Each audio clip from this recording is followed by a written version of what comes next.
मध्य प्रदेश में कांग्रेस पार्टी के पूर्व अध्यक्ष और पूर्व मुख्यमंत्री कमलनाथ के कांग्रेस से बीजेपी में शामिल होने की अटकलें लगाई जा रही हैं। ये अटकलें उन कमलनाथ को लेकर लगाई जा रही हैं जिन्हें इंदिरा गांधी अपना तीसरा बेटा मानती थी।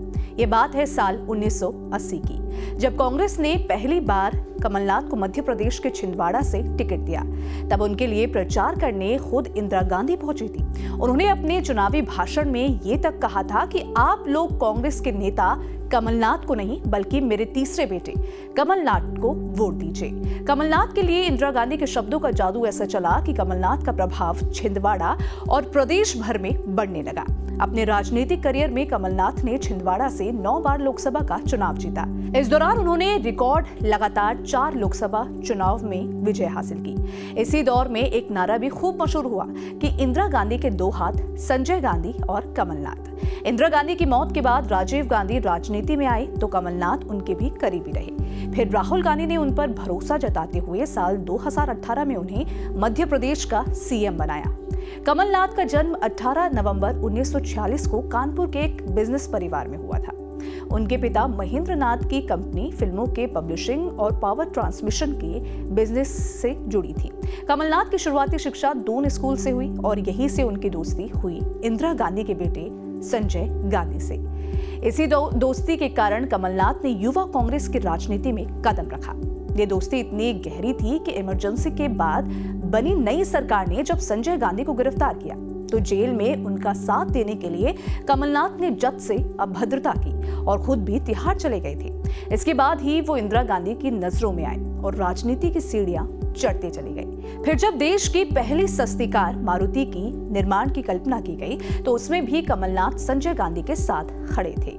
साल 1980 में कमलनाथ मध्य प्रदेश के छिंदवाड़ा से पहली बार सांसद बने, फिर वहीं के होकर रह गए। इस चुनाव के बाद उन्हें छिंदवाड़ा से हराना किसी भी पार्टी के लिए टेढ़ी खीर हो गया, जिसकी वजह से कांग्रेस में भी उनका कद लगातार बढ़ता गया। अब अगर कमलनाथ पार्टी बदलते हैं तो ये बीजेपी के लिए फायदा कम, कांग्रेस के लिए नुकसान ज्यादा होगा। दरअसल 7वीं लोकसभा के लिए पहली बार छिंदवाड़ा से सांसद बनने के बाद कमलनाथ ने मुड़कर नहीं देखा।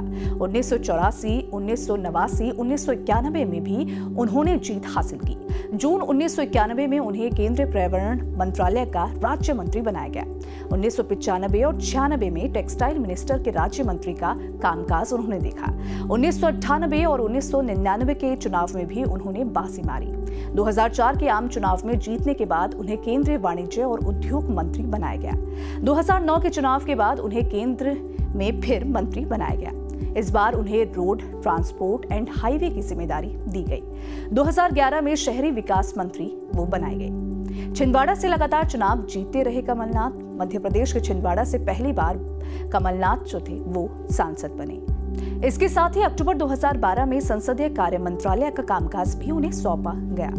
साथ ही कई और अहम मंत्रालय संभाले उन्होंने। 2001 से 2004 तक कमलनाथ कांग्रेस के महासचिव भी रहे। कमलनाथ खुद को हमेशा लो प्रोफाइल ही रखते आए हैं। कमलनाथ का कारोबार उनकी पत्नी और बेटे नकुल और बकुल संभालते हैं। रियल एस्टेट, एविएशन, प्लांटेशन से लेकर हॉस्पिटैलिटी तक के क्षेत्र में उनका बिजनेस फैला हुआ है। अब अटकलें लगाई जा रही है कि कमलनाथ बीजेपी में शामिल हो सकते हैं। अगर ऐसा होता है तो ये कांग्रेस के लिए किसी बड़े झटके से कम नहीं होगा। फिलहाल इसको लेकर आप क्या सोचते हैं, आपकी क्या राय है? अपनी राय हमें कमेंट सेक्शन में जरूर बताइएगा। वीडियो पसंद आई तो वीडियो को लाइक शेयर करना ना भूलें। साथ ही हमारे चैनल को सब्सक्राइब कर लें और बेल आइकन को प्रेस कर लें ताकि हर एक अपडेट सबसे पहले आप तक पहुंचे।